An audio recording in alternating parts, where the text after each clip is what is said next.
Hi guys, welcome again आपके अपने YouTube channel ask your gynaecologist में। मैं डॉक्टर सोनल परिहार। कैसे हैं आप लोग सब? आज 2020 आ चुका है और आई होप आप लोगों का ये साल बहुत ही अच्छा निकले। जो भी आपने ख्वाहिशें और जितनी भी आपने सपने देखे वो सब आपके पूरे हों, राइट।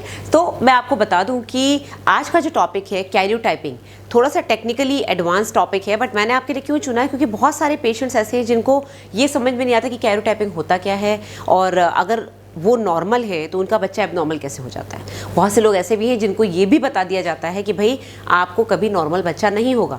बहुत ही दुखद न्यूज़ होती है, बट ऐसा क्यों होता है, इसलिए मैंने सोचा इस टॉपिक को कवर किया जाए, थोड़ा बहुत टच करके आपको इतना समझा दिया जाए कि आपको समझ में आ जाए। ओके, सो इससे पहले कि मैं शुरू करूं, मैं आपको थैंक यू बोलना चाहूँगी कि चैनल बहुत बढ़िया चल रहा है। 1 मिलियन हम बहुत जल्दी पहुँचने वाले हैं, बस आप लोगों की दुआ है, जल्दी जल्दी हम इस लेवल पे पहुँच जाएंगे। मेरे से कांटेक्ट करने के 3 तरीके अब तो आपको रट गए होंगे, मैं हर वीडियो में बताती हूँ। डॉकवाइज ऐप अच्छे से टाइप करिए, डॉकवाइज स्पेलिंग ठीक से डालिए, मोबाइल के प्ले स्टोर पे डालिए, मेरा पिन डालिए, मुझसे कनेक्ट हो जाएंगे। 2 दिन का एप्लीकेशन आपको मिलेगा, 2 दिन का चैट करने का ऑप्शन मिलेगा। ओके, दूसरा तरीका, मेरे हॉस्पिटल आइए, सेक्रेटरी से अपॉइंटमेंट लेके, जोधपुर आइए, मोस्ट वेलकम, और टेक्निकली आके फिजिकली आके दिखाइए, ठीक है। तीसरा तरीका, जब मैं लाइव जाती हूँ इस चैनल पे और डॉक्टर सोनल्स आंसर्स पे, तो आप सुपर चैट यूज़ कर सकते हैं। सुपर चैट में आपको आंसर उसी समय हाथों हाथ मिल जाता है। ओके, अब आते हैं कैरियोटाइपिंग। कैरियोटाइपिंग क्या होता है? कैरियोटाइपिंग यानी कि हर इंसान में एक डीएनए स्ट्रक्चर होता है, एक क्रोमोसोमल स्ट्रक्चर होता है। हर इंसान का ब्लूप्रिंट अलग है, चाहे वो आइडेंटिकल ट्विंस भी होते हैं ना, उनका भी ब्लूप्रिंट पूरी तरह से मैच नहीं करता, कहीं ना कहीं डिफरेंस होता है। इसीलिए जब बच्चे का जब डीएनए टेस्ट करते हैं चेक करने के लिए भाई फादर मदर कौन है इसके, ये सब आपने देखा होगा ना, फॉरेंसिक में ये सब होता है। जब कुछ भी प्रॉब्लम होती है, केसेस होते हैं, तो डीएनए बेसिकली सबका अलग होता है। और डीएनए और कैरियोटाइप और क्रोमोसोम तीनों अलग अलग चीज़ें हैं, लेकिन हैं सब मिक्स्ड एक दूसरे के अंदर, क्योंकि क्रोमोसोम आपके अंदर 23 पेयर्स होते हैं। हर इंसान के अंदर 23 पेयर्स ऑफ क्रोमोसोम्स होते हैं, यानी कि 23 इंटू 2 यानी कि 46 क्रोमोसोम्स होते हैं। 46 में से सेक्स क्रोमोसोम XY होता है मेल में और XX होता है फीमेल में। ओके, तो जो लास्ट पेयर है 23rd पेयर, वो आपका सेक्स क्रोमोसोम है, जो आपका सेक्स डिसाइड करता है कि आप मेल है कि फीमेल है। बाकी 22 क्रोमोसोम्स 1 2 3 4 5 6 इस तरह से नेम्ड होते हैं, क्रोमोसोम नंबर 1, नंबर 20, नंबर 21, इस तरह से, ठीक है। तो ये 22 क्रोमोसोम्स जो है ये सेक्स डिसाइड नहीं करते, सिर्फ जो लास्ट क्रोमोसोम है 23rd वो डिसाइड करता है कि आप मेल है कि फीमेल है। ओके, अब जब कैरियोटाइपिंग करते हैं तो कैरियोटाइपिंग में क्या करते हैं कि या तो आपका ब्लड लेते हैं या फिर मुंह के अंदर से एक स्वॉब लेते हैं। मुंह के अंदर से लेने से क्या होता है, थोड़ा जल्दी, ये एक टेक्निकल चीज़ है, लैब में ये वाला जो स्वॉब होता है ये जल्दी रिपोर्ट देता है, और जनरली सेक्स क्रोमोसोम्स जो एक्स क्रोमोसोम होता है उसको जल्दी डिटेक्ट करता है, ठीक है। इसकी डिटेल्स में आपको जाने की जरूरत नहीं, बट बेसिकली कैसे चेक करते हैं, या तो आपका ब्लड लेंगे या फिर यहाँ से लेंगे या फिर स्किन का कोई पीस लेंगे, ठीक है। जब बच्चा पैदा होता है, कभी कभी डेड बच्चा होता है, तो उसका क्रोमोसोम एनालिसिस कैसे करेंगे? ब्लड तो निकाल नहीं सकते, और डेड बेबी है तो उसका स्किन का कोई पीस लेते हैं। ओके, जो बच्चा पेट में होता है उसका कैसे चेक करेंगे? आपकी एमनियोसेंटेसिस करते हैं। जब भी आपकी ट्रिपल मार्कर या क्वाड्रुपल मार्कर या डबल मार्कर गड़बड़ आता है और लगता है डॉक्टर को कि एंटी स्कैन भी गड़बड़ आ रहा है, तो फिर आपको एमनियोसेंटेसिस बोलते हैं। एमनियोसेंटेसिस में पेट के अंदर सुई डाल के पानी निकाला जाता है, जो बच्चेदानी के अंदर पानी होता है बच्चे के चारों तरफ। उस पानी में मैंने पहले भी बताया बच्चे के सेल्स होते हैं, बच्चा उसमें यूरिन भी करता है, बच्चे के खुद के जो सेल्स बॉडी के होते हैं वो निकलते हैं, तो उससे बच्चे का क्रोमोसोम एनालिसिस हो जाता है, यानी कि बच्चे का पूरा ब्लूप्रिंट बन जाता है, पूरी कैरियोटाइपिंग। इसमें कम से कम 4 हफ्ते लगते हैं करने में, कम से कम 1 महीना लगता है इस रिपोर्ट को आने में, ठीक है। इसीलिए बकल कैविटी से जब हमको इमरजेंसी में एक्स क्रोमोसोम देखना होता है तो बकल कैविटी से लेते हैं। बट जो बच्चा पेट के अंदर है उसका कैसे लेंगे? उसका या तो फिर ब्लड लेंगे। अब ब्लड तो फिर ऑब्वियसली कैसे लेंगे, अंदर नीडल कैसे डालेंगे? तो बेस्ट होता है एमनियोटिक फ्लूइड ले लो, या तो फ्लूइड ले लो, या फिर अगर बच्चा 12 हफ्ते से पहले अपने को चेक करना है तो फिर उसमें फ्लूइड तो इतना होता नहीं है, तो उस समय CVS करते हैं, यानी कि कोरियोनिक विलस सैम्पलिंग, CVS। इसमें क्या करते हैं कि जो बच्चे का जो प्लासेंटा जो अंदर आवल बन रही है उसका एक छोटा सा टुकड़ा लेके सिरिंज से, मतलब ऐसा कोई बहुत मेजर प्रोसीजर नहीं है, बट हाँ थोड़ा एबॉर्शन का रिस्क रहता है। CVS में भी रहता है, एमनियोसेंटेसिस में भी रहता है, CVS में थोड़ा रिस्क ज़्यादा है। तो एक छोटा सा टिश्यू उसको सक कर लेते हैं और फिर उससे बच्चे की क्रोमोसोमल एनालिसिस यानी कि कैरियोटाइपिंग करते हैं। अब कैरियोटाइपिंग करी क्यों जाती है?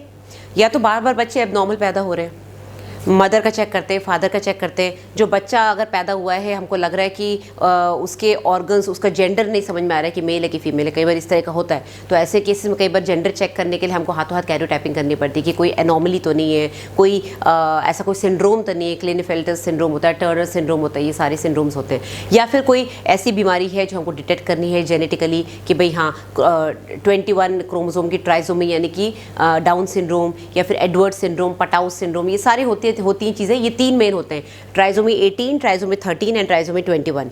Edwards, Patau's and Down syndrome, ये 3 मेन होते हैं जो आपके क्वाड्रुपल टेस्ट और ट्रिपल मार्कर और डबल मार्कर टेस्ट में करते हैं। अब ये जितने भी टेस्ट हैं, डबल मार्कर, क्वाड्रुपल मार्कर और ट्रिपल मार्कर, ये सारे ब्लड टेस्ट हैं। ये कुछ पैरामीटर्स चेक करते हैं, जैसे बीटा HCG हो गया, ईस्ट्राइल हो गया, इनहिबिन, ये सारे हार्मोन्स होते हैं अंदर, जिनको हम ऊपर नीचे एक चार्टिंग के अकॉर्डिंग और आपके एज के अकॉर्डिंग उसको चार्ट करते हैं। फिर देखते हैं कि आप लो रिस्क हो कि हाई रिस्क हो, ठीक है। तो इसमें एग्जैक्टली नहीं पता चलता। तो अगर आप हाई रिस्क में आते हो तो डॉक्टर आपको सजेस्ट करेंगे कि आप फर्दर टेस्टिंग कराइए, यानी कि एमनियोसेंटेसिस कराइए या फिर CVS कराइए, ओके, जैसे जो कि मैंने अभी बताया। तो कैरियोटाइपिंग बेसिकली बच्चे का या आपका जिसका भी करते हैं, आपका पूरा जो एक ब्लूप्रिंट है उसको चेक करते हैं, ठीक है। उसमें ये पता चल जाता है कि भाई एबनॉर्मलिटी किस क्रोमोसोम में है, कौन सा क्रोमोसोम टूटा हुआ है, कौन सा क्रोमोसोम ठीक से बना हुआ नहीं है, कौन सा क्रोमोसोम डबल ट्रिपल आ गया है। हर इंसान के अंदर सारे क्रोमोसोम्स डबल होते हैं, 1 भी डबल होता है, 2 भी डबल होता है, 3 भी, मैंने कहा ना पेयर्स होते हैं। तो 23 × 2 यानी कि 46 क्रोमोसोम्स एक नॉर्मल इंसान में होते हैं, जिसमें कि जो लास्ट पेयर है 23rd क्रोमोसोम, वो दोनों में सेम होगा। XX होगा तो फीमेल हो जाएगी और XY होगा, अलग अलग होगा तो मेल हो जाएगा। अब मैं आपको एक छोटा सा एक्सपेरिमेंट करके दिखाती हूँ, मैंने कुछ बनाया है आपको बताने के लिए, समझाने के लिए कि ऐसा क्यों होता है कि आप नॉर्मल हैं, आपके हस्बैंड नॉर्मल हैं, उसके बावजूद बच्चा खराब हो रहा है, बच्चे में एबनॉर्मलिटी क्यों आ रही है। ओके तो गैमीट्स जब बनते हैं, यानी कि जब आपका एग बनता है, जब लेडीज़ का एग बनता है और हस्बैंड का स्पर्म बनता है, तो वो जो एग और स्पर्म है उसमें सिर्फ 23 और 23 क्रोमोसोम्स होते हैं, 46 नहीं होते। कारण क्योंकि हमको पता है कि एग को स्पर्म से मिलना है, तो जो बच्चा है उसमें ऑलरेडी 46 क्रोमोसोम आ जाएगा। तो बॉडी ने ऐसे डिज़ाइन करा है कि जब आपके सेल्स डिवाइड करते हैं, जब आपका एग डिवाइड करता है और हस्बैंड में स्पर्म डिवाइड करता है, तो वो उसमें आधे ही क्रोमोसोम्स जाते हैं, यानी कि 1 का पेयर नहीं जाता, 1 सिंगल जाता है, 2 सिंगल जाता है, 3 सिंगल जाता है। और XY जो होते हैं, हस्बैंड का XY, तो एक में X जाता है, एक में Y जाता है। फीमेल में क्योंकि दोनों X है तो मदर दोनों एग्स को XX ही देती है, ठीक है। तो इसमें भी एग बनता है, तो इसमें भी 23 होते हैं, इसमें भी 23 होते हैं। अब मैं छोटा सा एक एक्सपेरिमेंट आपको दिखाती हूँ। मान लीजिए ये आपका एक क्रोमोसोम है, ठीक है, ये इस तरह से डबल चिपका हुआ होता है, ठीक है। ये पेयर नहीं है, मैं एक सिंगल क्रोमोसोम बता रही हूँ। ये एक सिंगल क्रोमोसोम है 1, और इस तरह का एक और 1 क्रोमोसोम होगा, तो ये दोनों मिला के आपका एक 1 पेयर बनेगा। तो जब डिवीजन होता है, जब डिवाइड होना शुरू होते हैं, तो बेसिकली क्या होता है, ये जो क्रोमोसोम है ये ऐसे दो में डिवाइड हो जाता है, आधा, ये आधा ऐसे डिवाइड हो गया, ठीक है। तो क्या हुआ, एक क्रोमोसोम चला गया उसमें एक एग में और एक चला गया दूसरे एग में, ठीक है। तो ये बेसिकली ये नंबर 1 क्रोमोसोम का ही समझ लो आप, ये पूरा क्रोमोसोम का पेयर ही है, ये पेयर ही समझ लो, क्योंकि 2 बनाए हुए हैं ना मैंने, तो ये पेयर है। तो आपके अंदर ये जो 1 पेयर होता है, ये आधा आधा करके डिवाइड होके एक एग में चला गया, एक दूसरे एग में। तो ये नंबर 1 जो है एक इधर, पेयर नहीं बना। उसके बाद क्या होता है, 4 एग बनते हैं एक बार में, तो फिर ये वापस से डिवाइड हो जाता है बीच में से, ये बीच में से ऐसे डिवाइड हो जाता है, और ये आपके 4 अंडे बन गए, 4 एग्स बन गए, जिसमें सिंगल क्रोमोसोम है नंबर 1 का। इसी तरह से नंबर 2 भी सिंगल आता है, नंबर 3 भी सिंगल आता है। तो एक क्रोमोसोम 4 टुकड़ों में डिवाइड हो गया, ठीक है। तो 4 एग बन गए, और क्योंकि ये स्पर्म से मिलेगा तो स्पर्म से एक और 1 आ जाएगा, तो ये दोनों मिलकर 1 का पेयर बन जाएगा, तो बच्चा वापस से नॉर्मल हो जाएगा, ठीक है। अब मैं आपको बताती हूँ कि क्यों ऐसा होता है कि माँ और बाप दोनों नॉर्मल हैं, उसके बाद भी ये बताया जाता है कि भाई आपको कभी नॉर्मल बच्चा नहीं होगा। क्यों ऐसा होता है? पहली बात तो 21 जो ट्राइसोमी है, डाउन सिंड्रोम है, एडवर्ड सिंड्रोम है, वो कैसे होते हैं, जब आपका एक क्रोमोसोम एक नंबर, मान लो 21 नंबर है, ये यहाँ चला गया और गलती से दूसरा भी चला गया, तो एक में अगर 2 आ गए तो 2 21 नंबर तो आ गए। 2 21 नंबर आने के बाद मान लो एक फादर से भी आ गए, तो 3 आ गए ना, तो उसको बोलते हैं ट्राइसोमी ऑफ 21, ठीक है। इसी तरह से 18 अगर 3 टाइम आ गया, या 13 वाला 3 टाइम आ गया, तो उसको एडवर्ड सिंड्रोम, पटाउस सिंड्रोम बोलते हैं, ठीक है। तो आपके अंदर डबल क्रोमोसोम ही होना चाहिए, 2 पेयर, एक ही पेयर होना चाहिए, पेयर यानी कि 2, ठीक है। अब मान लो ये एक क्रोमोसोम है, फॉर एग्जाम्पल नंबर 1, ठीक है, और एक और क्रोमोसोम है आपके अंदर, मान लो ये नंबर 15 है, ये नंबर 1, ये नंबर 15, ठीक है। अब मान लो एक लेडी है, जो कि बिल्कुल नॉर्मल है, ठीक है। उसका मान लो एक ये टुकड़ा 15 का एक छोटा सा टुकड़ा यहाँ आके चिपक गया 1 पे, ऐसे चिपक गया, तो लेडी तो नॉर्मल है। लेडी इसलिए नॉर्मल है क्योंकि उसके पास 1 भी पूरा है, 15 भी पूरा है। 15 का जो छोटा सा पीस तो इधर आ गया, तो उसके अंदर कोई खराबी नहीं है, क्योंकि उसके अंदर जितना जेनेटिक स्ट्रक्चर आना था, जितना डीएनए आना था, जितने जीन्स आने थे वो तो आ गए। वो बात अलग है, इधर का टुकड़ा इधर चला गया, लेकिन है तो उसकी बॉडी के अंदर ही। तो लेडी तो नॉर्मल है। अब क्या होगा जब बच्चा पैदा होगा, जब उसके लेडी के एग बनेंगे तो क्या होगा, इस क्रोमोसोम को देखो आप, ठीक है। मैंने कैसे बताया था कि बीच में से डिवाइड हो जाते हैं। अब अगर ये बीच में से डिवाइड हो गया तो एक अंडे में क्या गया, एक अंडे में नंबर 1 क्रोमोसोम चला गया, आधा एक चला गया। दूसरे अंडे में क्या गया, दूसरे अंडे में 1 तो पूरा गया जो जाना था, लेकिन ये इसका सिर्फ छोटा सा टुकड़ा गया, ठीक है। और इसी तरह से जो ये था ये तो इनकम्प्लीट है, अब ये भी 2 में डिवाइड हो गया, तो जिस बच्चे में ये वाला एग जाएगा ये तो इनकम्प्लीट 15 है, ये भी इनकम्प्लीट 15 है, ठीक है। तो माँ तो नॉर्मल थी, लेकिन बच्चे में आधा अधूरा सामान गया है। चारों बच्चे यानी कि चारों एग, ये जितने भी एग बने ये चारों एबनॉर्मल हैं।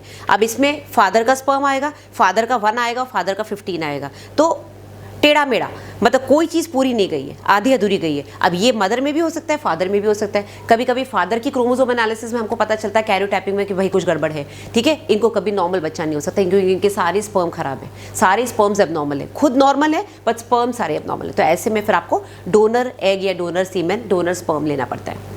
आई होप आपको समझ में आया मेरा छोटा सा एक्सपेरिमेंट। मैंने आटे से बनाया बिकॉज प्लास्टर ऑफ पेरिस मुझे मिला नहीं, और एक्चुअल क्रोमोसोम तो मैं कहाँ से दिखाऊँ, वो तो माइक्रोस्कोप में दिखते हैं। तो बेसिकली इनको डिवीजन किस तरह से कहाँ चिपकते हैं, कितना जेनेटिक स्ट्रक्चर आपका मिसिंग है, कितना जेनेटिक स्ट्रक्चर आपको पास डबल आ गया, ट्रिपल आ गया, उसके अकॉर्डिंग आपका ब्लूप्रिंट बनता है और आप एक इंडिविजुअल बनते हैं। ओके, सो कुछ कंफ्यूजन लगा हो तो प्लीज़ आप मुझसे पूछ सकते हैं, बट आई थिंक इससे ज़्यादा आपको जानने की जरूरत नहीं है। ये उन लोगों के लिए था जिनको नहीं समझ में आता कि भाई मैडम कैरियोटाइपिंग क्यों करते हैं और क्यों मुझे बता दिया गया कि मुझे कभी नॉर्मल बच्चा नहीं होगा। Okay, so guys thank you very much for listening to the video. कुछ नहीं समझ में आया तो प्लीज़ आप मुझे इनबॉक्स करिए, मैं जवाब दे दूंगी। एंड टेक केयर, मैं बहुत जल्दी नया वीडियो लेकर आपके सामने हाजिर होंगी। Bye bye.